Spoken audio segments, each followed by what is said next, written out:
మన ప్రభువునటువంటి యేసుక్రీస్తు నామమున ప్రత్యేకంగా ఈ షారోను మందిరంలో ఉన్నటువంటి చవటగుట్ట ప్రాంతంలో దేవుని స్వరక్తం ఇచ్చి సంపాదించబడిన సంఘమును పరిశుద్ధులను బట్టి ప్రేమపూర్వకమైనటువంటి వందనాలు. ఇక్కడ పరిచయం చేస్తున్న దైవ సేవకులకు, పెద్దలకు, పరిచారకులకు మరొకసారి దేవుని నామమున మా కుటుంబం తరపున హృదయపూర్వకమైనటువంటి వందనాలు. ఆరాధనలో దేవుని వాక్యాన్ని చెరలోంచి దేవుడు విడిపించిన విషయాన్ని మనం విన్నాం. అదే ద్వితోపదేశ కాండం 10వ అధ్యాయం 13వ వచనం చదువుకుందాం. నీ మేలు కొరకు నేడు నేను నీకు ఆజ్ఞాపించిన ఆజ్ఞను కట్టడమును అనుసరించి నడుచుకున్న మాట కాక నీ దేవుడు యెహోవా మరి నిన్ను ఏమి అడుగుచూ ఉన్నాడు. ఈ మాటలు దేవుడు తన వినికిడిలో ఆశీర్వదించునుగాక. ఆమేన్. ప్రభునందు ప్రియమైనటువంటి సంగమా, దేవుడిని మనం అడగతామా ఎక్కువ, దేవుడు మనల్ని అడుగుతున్నాడా? ఇక్కడ తలపైకి ఎత్తాడు ఒకసారి. నా ప్రశ్న మీరు అర్థం చేసుకొని, ఇది ప్రశ్న. మానవుడు ఎక్కువగా దేవుని అడగతాడా, దేవుడు మానవుని ఎక్కువగా అడుగుతాడా? కదా, అడిగే రోజు ఎక్కువగా ఒక రోజు ఉంది. అది ఎప్పుడు? మనం పోయినప్పుడు. మనం పోతే మన లెక్క తేలుతుంది. అప్పుడే నువ్వు ఇది చేసినావు కదా, అవును ప్రభువా. నువ్వు ఇటు చేసినావు కదా, అవును ప్రభువా. నువ్వు ఇటు తిరిగినావు కదా, అవును ప్రభువా. ఈడడిగితే నేను ఆడ తిరిగినానా, నువ్వు చూసినావా నువ్వా అంటావు. ఏడేమే తప్పించుకున్నా ఆడ తప్పించుకోలేము. ఈరోజు నేను మీ మందిరం కొరకే ప్రార్థన చేసుకున్న ప్రభువా, ఆ వాక్యం ఏమందించమంటావంటే, అప్పుడు దేవుడు నాకు ఇచ్చిన ప్రేరేపణ వాక్యం, మురళి నేను అడిగింది నువ్వు చెప్పురు అన్నాడు. ఏందా? ఇప్పుడు చెప్తున్నాను. ఇప్పుడు నన్ను మీరేమనుకోవాలంటే దేవుడు అనుకోండి. అనుకోండి అంటే దేవుడు కాదు, నేను అనుకోండి. ఇప్పుడు నేను మిమ్మల్ని అడుగుతున్నాను, మీ దగ్గర నుంచి నాకు కావాలి, మీ దగ్గర నుంచి నాకు కావాలి. దీన్ని బట్టి మీకేమర్థం? దేవుడు నిన్ను ఏమడుగుతాడు, అది ప్రశ్న. దేవుడు నిన్ను ఏమడుగుతాడు? ఏమడుగుతాడు మీరు చెప్పండి. అందరికీ తెలిసిన మాట ఏంటంటే హృదయం ఇచ్చే అంటాడు. సరే, మీ దగ్గర నుంచే ప్రశ్నలు స్టార్ట్ చేస్తా. నా శీర్షిక వేరే విధంగా రాసుకున్నాను. మీ దగ్గర హృదయం అన్నాడు కదా, రైట్ రా. అటైతే సామెతల గ్రంథం వాక్యం ఆయన చెప్పాడు నోట్లో 23వ అధ్యాయం 27వ వచనం. ఆయన చెప్పిన మాటకు బైబిల్లో చూద్దాం. సామెతల గ్రంథం 23వ అధ్యాయం 26వ వచనం. నా కుమారుడా, నీ హృదయము నాకిమ్మో. చాలు. నా కుమారుడా, నా కుమారుడా, నా కుమార్తె, యవనస్తుడా, యవనస్తురాలా, పిల్లలారా, పెద్దలారా, వృద్ధులారా, ఒకసారి నా మాటనండి. మీ హృదయాలు నాకు ఇయ్యండి. అది కోరాడు దేవుడు. ఏమి కోరుతున్నాడంటే మన హృదయాలను కోరుతూ ఉన్నాడు. మన హృదయాలు ఎలాగున్నాయి, మన ఆలోచన ఎలాగున్నాయి, మన తలంపులు ఎలాగున్నాయి, మన ఉద్దేశాలు ఎలాగున్నాయంటే అసలు వర్ణించలేం. రకరకాలటువంటి జీవితాలతో, ఆలోచనలతో మనం కలిగి ఉన్నవారు. ఒక మానవుని యొక్క ఆలోచన, ఒక మానవుని యొక్క అంతరంగం, బైబిల్ ఏం చెప్పింది? హృదయము అంతరంగము ఘోరమైనది అన్నాడు. ఇర్మియా గ్రంథం 9:17లో.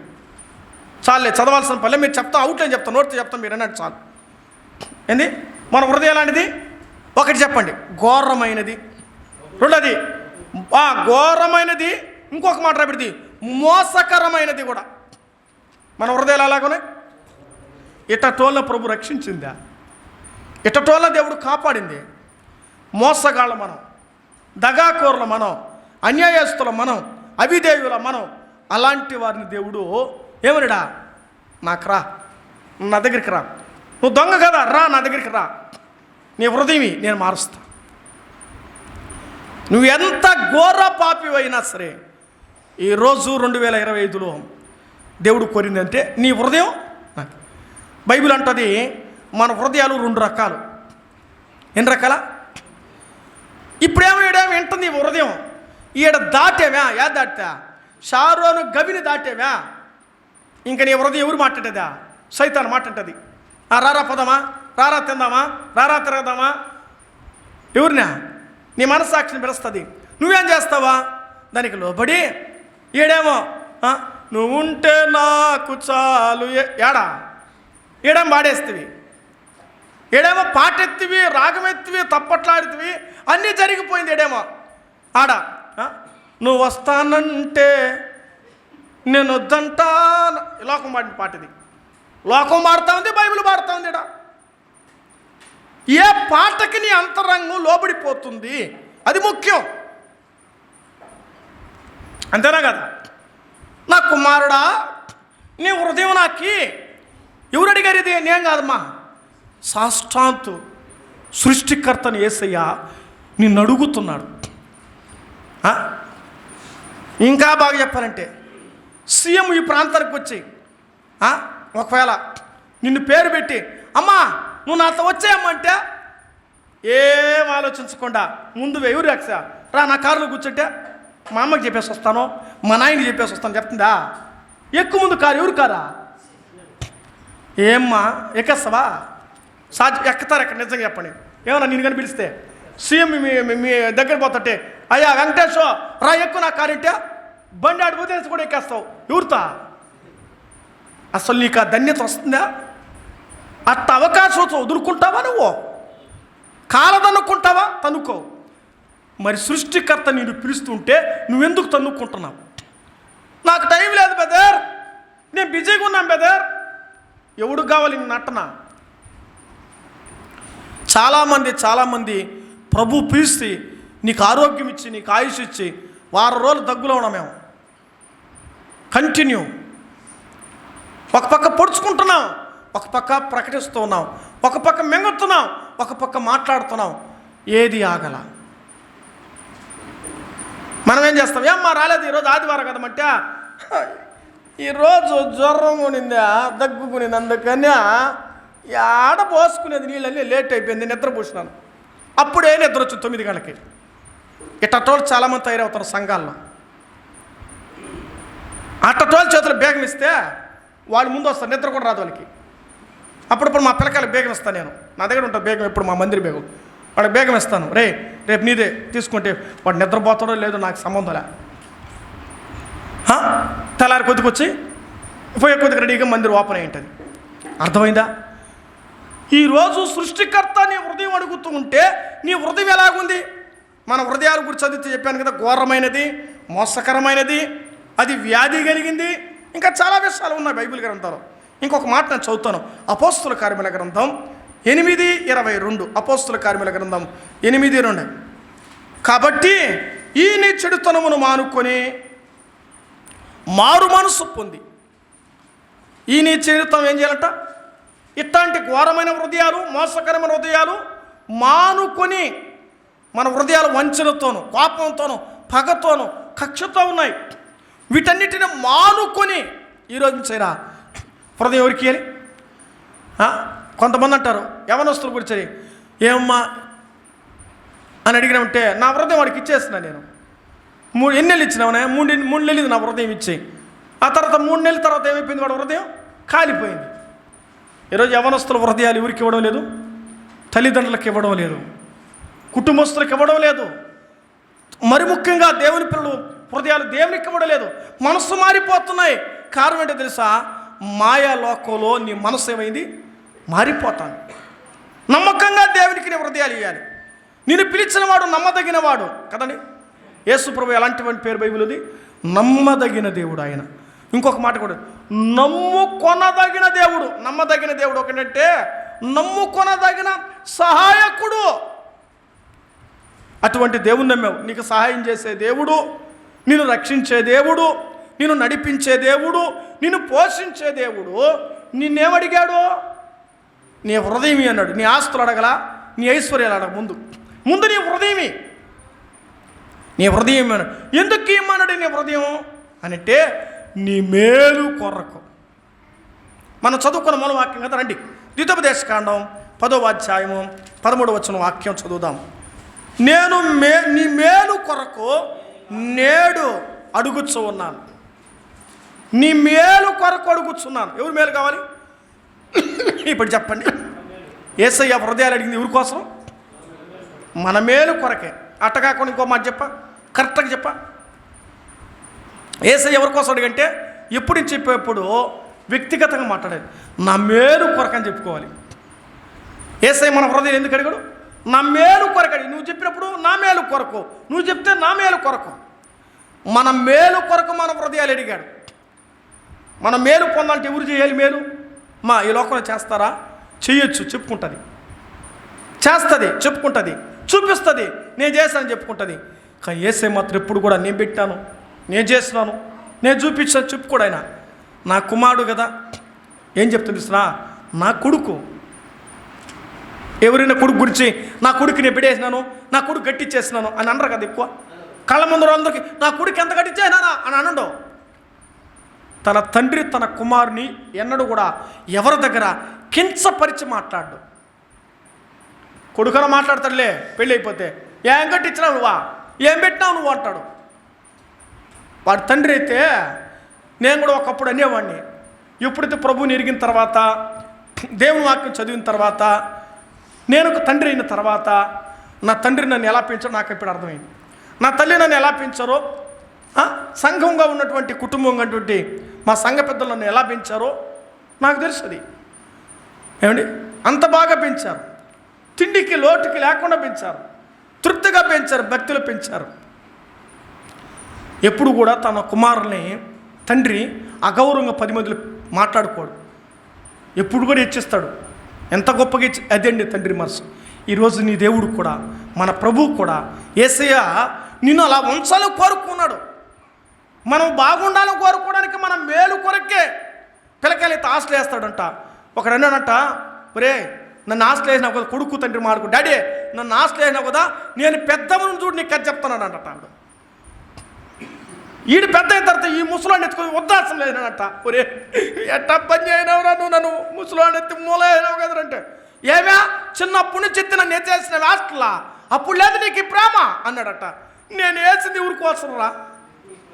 ఈరోజు నువ్వు ఉద్యోగం సంపాదిస్తుంటే ఆ రోజు నిన్ను నా మూల ఎక్కిపోతే ఈరోజు ఏమై ఉంటావరా నువ్వు? అర్థం కాల గుర్తుపెట్టుకుందాం. తండ్రి మేలు కొరకు చేస్తే హాస్టల్లో పెట్టి బాగా చదవాలని. ఈరోజు ఎంత లక్షలు అండి, ఎల్కేజీ పిల్లోడికి ఎంత ₹1,00,000, నర్సరీ కిడ్స్కే అట్ట పెట్టి చదివిస్తున్నారు. పెద్ద అయితే రెక్కలు వచ్చిన పక్షులాగా ఏమైపోతున్నావా? ఏంది నువ్వు పెట్టిందా, ఏంది నువ్వు చూసిందా, ఏం నువ్వు సాకిందా అంటున్నా. ఈ లోకం ఆలోచించండి. అది దేవుడు అంటాడు, నీ మేలు కొరకు నేను నిన్ను ఇలా చేశాను. కాబట్టి నువ్వేం చేయాలి? రెండో మాట ఇక్కడ చూద్దాం. నువ్వు నా మార్గంలో నడవాలి. నా మార్గంలో నడవాలి. ఎవరి మార్గం? ఏ మార్గంలో నడుస్తున్నాం మనం? లోకంలో దేవుని మార్గం ఉంది, దయ్యాల మార్గాలు ఉన్నాయి. ఈడేమో దేవుడు ఏమిటి, మళ్ళీ లోపలేమో దయ్యాలు. చాలామంది దేవుని పిల్లలు ఈడేమో ఆరాధన చేస్తారు, ఆడ తాయితులు కట్టించుకుంటారు. ఈడేమో ఆరాధన చేస్తారు, ఆడ వాళ్ళు చేసిన పని అంతా చేస్తున్నారు. అర్థమవుతుందా? ఈరోజు చాలామంది క్రైస్తవ్యం ఇల్లు కడతారనుకోండి, గృహప్రవేశానికి ఎవరు ఓపెన్ చేయాలి? డేట్ ఎవరు ఇవ్వాలి? పిల్లోడికి పేరు పెట్టాలి, ఎవరు ఇవ్వాలి? మనం ఎవరు ఇవ్వాలి? మీరు చెప్పండి, ఎవరు ఇవ్వాలమ్మా? నీ కొడుకు పేరు పెట్టాలి, ఎవరు పెట్టాలా? నువ్వే పెట్టుకునేస్తావా? అర్థమవుతుందా? కానీ లోకం ఏం చేస్తుందంటే, ఇప్పుడు టెక్నాలజీ బ్రేక్ కొద్ది సెల్ ఫోన్లో టయానికి రావు కాలు యమగండం అది ఇదని చూసి ఆ పేరుకి సానా గానా చానండి టకటకటక 10 లిస్టులు వేసి దాన్ని కంపారబుల్గా చేసి ఏ రోజు మంచి రోజు డిసైడ్ అయిపోయి వాళ్ళే వచ్చి, బ్రదర్ ఈరోజు పలానా రోజు మా ఇంట్లో ఇలాగో అనుకుంటున్నాం, ఇలా ఓపెన్ అనుకుంటున్నాం, ఈ పేరు అనుకుంటున్నాం, మీరు సిద్ధం చేసి అంటే ఇప్పుడు ఇంక ఎందుకు ఉండేది మేమిడ? ఈరోజు సేవకుడికి ఏమి లేదు, సంఘాల్లో విలువ గౌరవ మర్యాదలు లేవు. దేవుని ప్రతినిధి సంగతే మర్చిపోయింది లోకం. సంఘం దేవుని యొక్క ప్రతిబింబం అని, దేవుని కొరకు సమర్పించబడి సేవ చేస్తున్న వారు దేవుని ప్రతినిధుల్ని ఆ సంగతే మర్చిపోయింది. దేవునికి అప్పగించి ప్రార్థన చేయండి బ్రదర్, మీరు అనుకూలంగా ఉండే అందరికి అనుకూలంగా ఉన్నవి ఈ టైం టేబుల్లో మీరు సమకూర్చండి అంటే, ఒకవేళ ఆయన చెప్పిన టైం టేబుల్ అమ్మా నువ్వు ఎప్పుడు అనుకుంటున్నావు అని అడిగితే అప్పుడు చెప్పు సమాధానం. అట్లేదు బ్రదర్ మేము అనుకుంటున్నామా ఈ డేట్కి మీరు ఇచ్చేయండి, నువ్వు పిలిస్తే రావడం కాదు, ఆయన చెప్తే నువ్వు అంగీకరించాలి. ఈరోజు చాలామంది ఇలా లేకుండా అనుసరించవలసిన మార్గాలు అనుసరించకుండా వేరొక మార్గాలు అనుసరించి చాలామంది నష్టపోయిన వారు చూస్తున్నాం.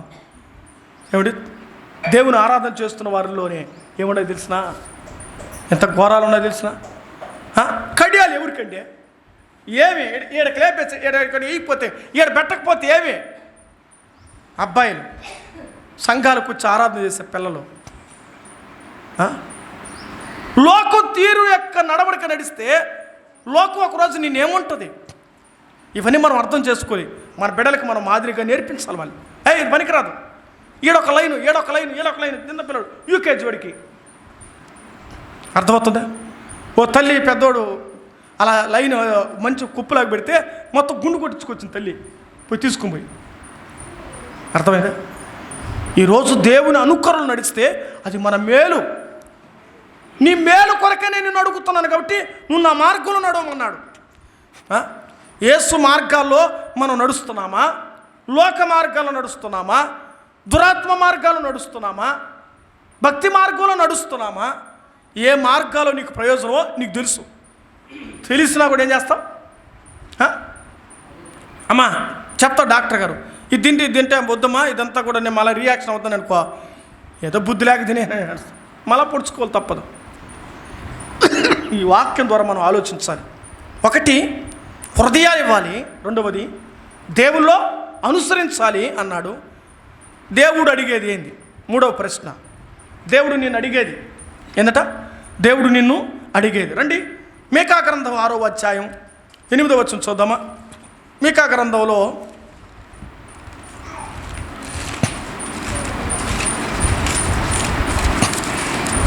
అక్కడ ఒక విశేషమైనటువంటి దేవుని మాటను నేను చదువుతాను.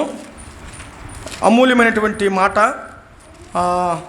6వ అధ్యాయం 8వ వచనం, మనుషుడా ఏది ఉత్తమో అది నీకు తెలియజేయబడి ఉన్నది.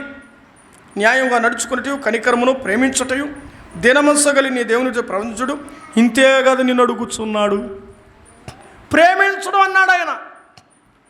ఒక మంది మాటలు చెప్పాలంటే ప్రేమించడం అన్నాడు ఆయన. మనము దేవుని ప్రేమించడం నేర్చుకోవాలి. ఎవరిని? అవి అన్నిటికీ ఒక పదం పెట్టుకోవాలి. దేని మనసు ఉండాలా? దయాలతో ఉన్నాం ఏమన్నా ముందు మనసులో ప్రేమ ఉండాలి. ప్రేమ ఉంటే ఇవన్నీ ఆటోమేటిక్గా అన్నీ వచ్చేస్తాయి, అంతే కదా. ప్రేమ ఉంటే ఇది ఏదైనా వస్తుంది. ప్రేమ లేకపోతే దేనత్వం వస్తుందా? ప్రేమ లేకపోతే ఓర్పు వస్తుందా? రాదు. కాబట్టి వాక్యం దేవుడు నిన్ను అడిగేది ఏందో తెలుసా? నువ్వు ఆయన ప్రేమించాలి. ఇంతే కదా నేను అడుగుతున్నాను అన్నాడు. ప్రేమించడం అనే దేవుడు నిన్ను అడుగుతున్నాడు. ఆయన అడుగుతున్నాడంటే అర్థం చేసుకోవాలి. అందుకే బైబిల్ ఉంటుంది, ఇప్పుడు దేవుని ప్రేమిస్తున్నావు ఎడ తెలుస్తుంది? ఏనా వెంకటేశ్వర, దేవుని ప్రేమిస్తావు నీకు ఎడ తెలుస్తుంది? ఇప్పుడు నువ్వు దేవుని ప్రేమిస్తావని నేను ఎలా చెప్పగలను?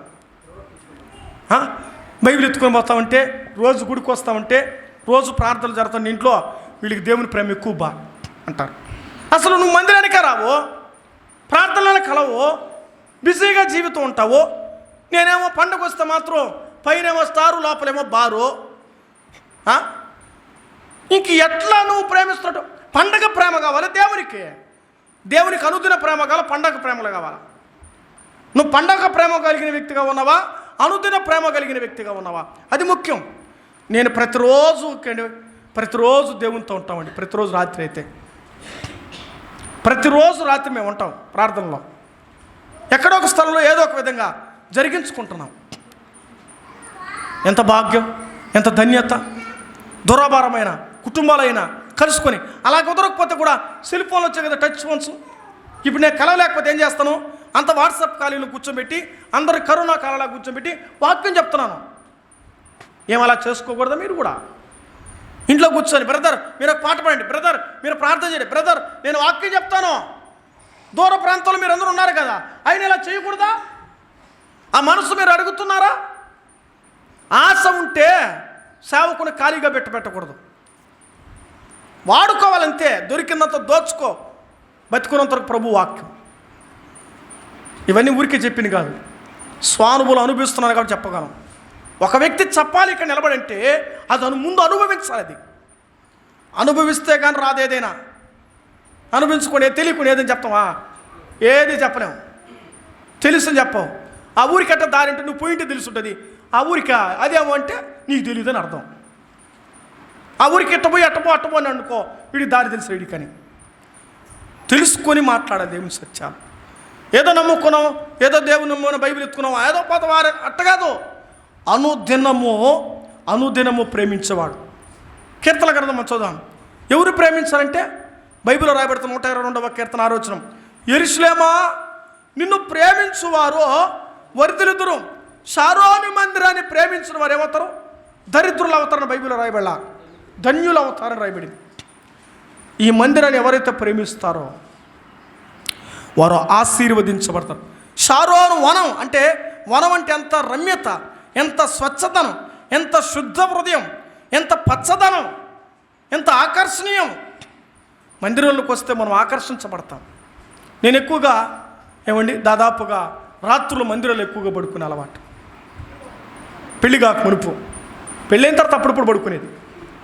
పెళ్లి కాక మునుపు నా కొడుకుతో పడుకున్నాను, కుటుంబంతో పడుకున్నాను మందిరాల్లో. పెళ్ళైన తర్వాత, పెళ్ళి కాక మునుపు, పెళ్ళై బిడ్డ పుట్టిన తర్వాత కూడా మందిరంలో పడుకునే అలవాటు. అది ఎంత శ్రేష్టం అనుకుంటున్నాం. దేవుని మందిరంలో ఒక్క దినము గడుపుట 1000 దినముల కంటే, మేము ఎక్కడికైనా వెళ్ళినా ఇంట్లో ఉండేదానికంటే మందిరంలో పడుకోవడం మాకు భలే ఇష్టం. దేవుని మందిరం ఆయన ప్రసన్నతతో నింపబడింది. అర్థమైందా? దేవుని మందిరంతో మనం ఉండడానికి ఇష్టపడాలి. మనం ఆయన ప్రేమించేటట్టుగా మనం ఉండాలి. ఎవరు ప్రేమించాలి ఎక్కువగా? ఏది ఎక్కువగా ప్రేమిస్తావో అది నీకు దూరం అవుతుంది. బైబిల్ అంటది ప్రేమించడం 2 ఆజ్ఞలు చెప్పాడు. మొదట నన్ను ప్రేమించు, మరొకరు ప్రేమించమన్నాడు. ఫస్ట్ సూత్రం ఎవరిని ప్రేమించాలి? నీ పూర్ణ హృదయముతోనూ, నీ పూర్ణ ఆత్మతోనూ నీ దేవుడిని యెహోవాను ప్రేమించవలను. బైబిల్ ఎన్ని ఆజ్ఞలు రాయబడింది? 10 ఆజ్ఞలు. కొత్త మీద గ్రంథానికి వచ్చి ఎన్ని ఆజ్ఞలైంది? 2 ఆజ్ఞలైంది. 2 ఆజ్ఞలు. మొదటి ఆజ్ఞ ఏది? మొదట దేవుని ప్రేమించాలి. మనం ఆదివారం ప్రేమిస్తాం, ఇతరులు మనకు అవసరంలా. వీలుంటే ప్రేమిస్తాం, అవకాశం ఉంటే ప్రేమిస్తాం మందిరాన్ని, లేదంటే మనకు అవసరంలా. అలా కాదు. అనుదినము ప్రేమ అవసరం. ఏమండి, నేను ఇంకొక మాట చెప్పండి. భార్యాభర్తలు మీరు గమనించండి. కొంతమంది డ్యూటీకి వెళ్తారు, ఏమే తిన్నావా, భోజనం చేసావా అడుగుతారు లేరని. వీళ్ళు ఏమండి, ఈ కొంతమంది పురుషులు అసలు పట్టించుకుపోయిన పర్వాలే, కానీ ఆడవాళ్ళకి మహా ప్రేమ అండి. ఏమండి తిన్నావా లేదా? తిన్నా కానీ పెట్టే అంటాడు. ఎవరా? నా అంటాడు. బిజీగా ఉన్నాను పెట్టి అంటాం. మళ్ళీ సాయంకాలం వస్తున్నాయి, ఏమండి టీ కాఫీ తాగినారా, ఏమైనా పెట్టమంటారా? దీన్ని ఏమంటారు దీన్ని? ఒకటి ప్రేమ, రెండవది బాధ్యత. ఎవరికా? స్త్రీ బాధ్యత. అది దేవుడు ఆమెకు ఆ భాగ్యం ఇచ్చాడు. మనమా ఏమండి టీ పెట్టించేది మనం మొత్తమా? ఎప్పుడో లేనప్పుడు పెట్టిస్తాంలే, మామూలుగా పెట్టింగా. అది మన ప్రేమ కాదు. అది అంటే ప్రేమించలేదని అర్థం కదమ్మో. మళ్ళీ ఆడ అనుకోపోతారు, సంపాదనకి వెళ్తారు, మళ్ళా ఆడా చేసి ఏడా చేసి అదిరిపోతుంది వాళ్ళు. మళ్ళా నువ్వెవడో పెట్టించినావా, నువ్వు ఎప్పుడైనా చేసినావంటే బయట చేసుకొచ్చేది ఎవడో, సంపాదించుకొచ్చేది ఎవడో. అర్థమైందా? 2 ఉన్నాయి. కలిసి సొలిసి వస్తాం, ఎన్నో బాధలతో వస్తాం, కష్టాలతో వస్తాం, పిల్లల మధ్య తలపోటుతో వస్తాం, రచ్చలతో వస్తాం, అధికారుల దగ్గర వస్తాం కదా, వస్తాం లేదా? అవేమి మీకు తెలియవు. రాగానే ఏమట్టా ఉండవు, మాడిపోయిన మసాలా దోశలాగా. ఇంటికి వస్తే ఏమన్నా అడతానా, మీకేం తెలుసు మా బాధ, మా మొగల బాధ మీకేం అర్థం అవుతుంది? బయట పోయి తిరిగి వస్తే అప్పుడు మర్చిపుచ్చినావు అని తెచ్చప్పటి తేలేదా? ఆడదిరిపెట్టది, వాడి బాధ వాడికి తెలుసు. దయచేసి అర్థం చేసుకోండి. ఓపిక ఇంటికి వచ్చి నా అనుభవం చెప్తున్నాను. నేను ఇంటికి వచ్చి ప్రశాంతంగా టీ నీళ్ళు ఇచ్చి అంత ఇదంతా ఏమండి బాగా నవ్వుతూ, నిజం ఇదే, నేను ఇన్నేళ్ళు చెప్పాలా, ఇప్పుడు చెప్తున్నాను. నేను పెళ్ళి కాకుండా చెప్తే దాన్ని ఏమంటే నేర్చుకున్నాడు అంటాడు, పెళ్ళి అయితే చెప్తే అనుభవం చెప్పాడు అంటాడు. అది దాని అర్థం. ప్రేమ, భార్యాభర్తల మీద ప్రేమ ఉండాలి, సంఘం మీద ప్రేమ ఉండాలి, పరిశుద్ధుల మీద ప్రేమ ఉండాలి. అలా లేకపోతే ప్రేమ బాంధవ్యాలు నిలబడం. నేను ఎంత ప్రేమించాలంటుంది భార్య, నేను కూడా ప్రేమించాను. ఎవరు చూపించేది ప్రేమ? మేమా సంపాదన చూపిస్తాం మా ప్రేమ అంతా, తెచ్చిచ్చే దాంట్లో ఉంది మా ప్రేమ అంతా. తప్పు కరెక్టమ్మా? మీరు చెప్పడమ్మా. ప్రేమ అనేది 24 గంటలు కూర్చోలేము కదా ఇంట్లో, 24 గంటలు ఉండగలమా? మీతో 24 గంటలు ఉంటే ఈ డబ్బు తెచ్చిచ్చేది, సంపాదన పోకపోతే ఆడొచ్చిన డబ్బు ఉండేదే లేదని ఒక రాగం తీస్తే అట్లా కాదు. కాబట్టి మన ప్రేమతో కుటుంబాన్ని ప్రేమించాలి, బిడ్డలు ప్రేమించాలి, సంఘాన్ని ప్రేమించాలి, అందరిని ప్రేమించాలి. మనం యేసయ్య మనందరికంటే రోల్ మోడల్. ఎవరు ప్రేమించాడా? మనం అయితే ఇంట్లో వాళ్ళని ప్రేమిస్తాం. దేవుడు అన్నాడు సమస్తాన్ని ప్రేమించాడు. ఆయన దేవుడు లోకములో ఉన్న వారిని ఎంతో ప్రేమించాడు. ఈరోజు నేను చెప్పే మాట, నేను దేవుని ప్రేమిస్తున్నందువల్ల నేటి వరకు సజీవుడిగా దేవుని మహాకృపలో కాపాడబడుతున్నాను. అనుదినం నేను నమ్మినది నాటి నుంచి ఈ నాటి వరకు దేవునికి దూరం అవ్వాల. దేవునితోనే బ్రతకడానికి ఇష్టపడుతున్నాను. ప్రభువుతోనే జీవించాలి, ప్రభువుతోనే ఉండాలని కోరుకుంటూ ఉన్నాను. కాబట్టి దేవుని వాక్కు రాబడితే ఎవరిని ప్రేమించాలి? యేసుని ప్రేమిస్తే ఏమొస్తుంది తెలిసినా? మనకు క్షేమం ఉన్నది. యెరూషలేమా, నిన్ను ప్రేమించువారు వర్ధిల్లుదురు. ఇంకేం కావాలమ్మా? వర్ధిల్లామంటే ఏంది? నేను అంటాను, ఏ రోగం రాకుండా మంచాన పడకుండావే, అర్థమైందా? అది వర్ధిలింపు. పోయి డాక్టర్ దగ్గర పోయి వేలు ఫీజులు కట్టుకున్నావే, అది వర్ధిలింపు. నీ కుటుంబంలో ఏ పరిస్థితి లేకుండా కాపాడబడుతున్నవే, అది వర్ధిలింపు. రాకపోకల ప్రయాణాలు పోతే యాక్సిడెంట్ కాకుండా దేవుడు కుటుంబానికి క్షేమంగా నడిపించాడే, అది వర్ధిలింపు. నిజమా కదా? దగ్గత్తా మొక్కతా మూలతా ఉండి ముందు బిర్యానీ పెడితే అంటాం. యాడ తినేది? నేనా? దగ్గతా ఉంటే కంట్లో నీళ్ళు వస్తూ ఉంటే, ముక్కులు కారుతూ ఉంటే యాడ తినేది? ఈరోజు చాలామంది అంటారంటే, నాకు ఏమి కావాలి నీకు, ఇంక దీనికి మించిన భాగ్యమా? ఆరోగ్యమే మహాభాగ్యం. నేను ఏదైతే ప్రతిరోజు ఈ పదం, ప్రభువా ఈరోజుకి ఆరోగ్యం ఇచ్చావు తండ్రి, నీకు స్తోత్రం. నన్ను ప్రేమించావు ప్రభువా, నేను ప్రేమించాను. అందుకన్నాడు, నన్ను ప్రేమించు వారిని నేను ప్రేమిస్తాను. అంతేనా రూలా? ప్రేమిస్తారు. ఇప్పుడు ఆయన వచ్చాడు, కళ్యాణ్ వచ్చాడు, ఆయన పక్కన ఆయన వెంకటేశ్వర మాట్లాడతాడు. ఆయన మాట్లాడు మాటలు మాట్లాడుతుంది. ఒకరికొకరు మాట్లాడుకోవాలి. మాట్లాడుకోవడంలో ప్రేమ ఉన్నది. మాట్లాడలేదంటే ఏమర్థం? మీరేం లేదని అర్థం. నా పదం మీరెల్లా అంతే కదా. వీళ్ళిద్దరూ మాట్లాడుకోలేదంటే ఏమర్థం? అంటే వాళ్ళిద్దరి మధ్య ఏమీ లేదు, ప్రేమ లేదు కాబట్టి మాట్లాడలేదు. అవునా కదా? దాని అర్థం అది. కాబట్టి దేవుని వాక్యంలో మీరేందా ప్రేమ కలిగి దేవుడు మన ప్రేమిస్తున్నాడు.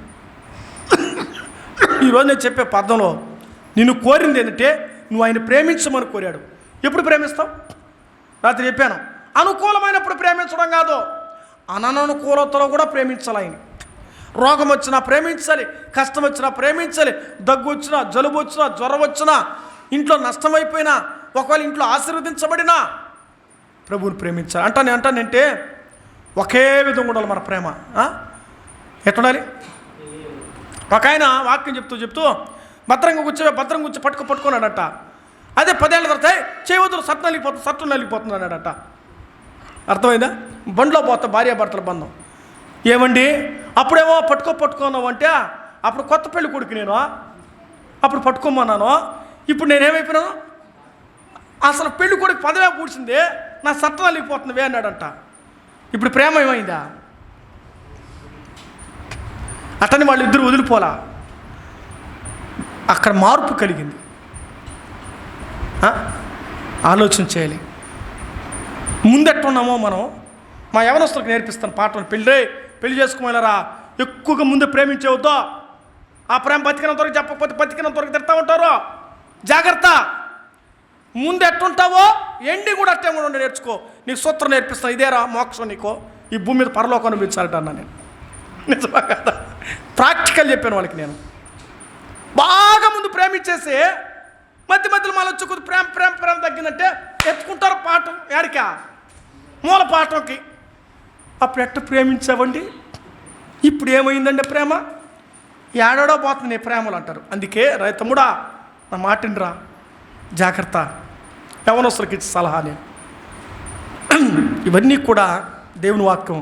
వీళ్ళందరికంటే ఎక్కువగా యేసుని మనం ఏం చేయాలి? ప్రేమించాలి. ఆయన ఎంతగా ప్రేమిస్తే మన జీవితాలు అంతగా ఆశీర్వదించబడతాయి. కాబట్టి ఈ మాటలు మనం చూస్తున్నాం. ఇంకా దేవుని వాక్యములో మనం చదువుకున్నాం.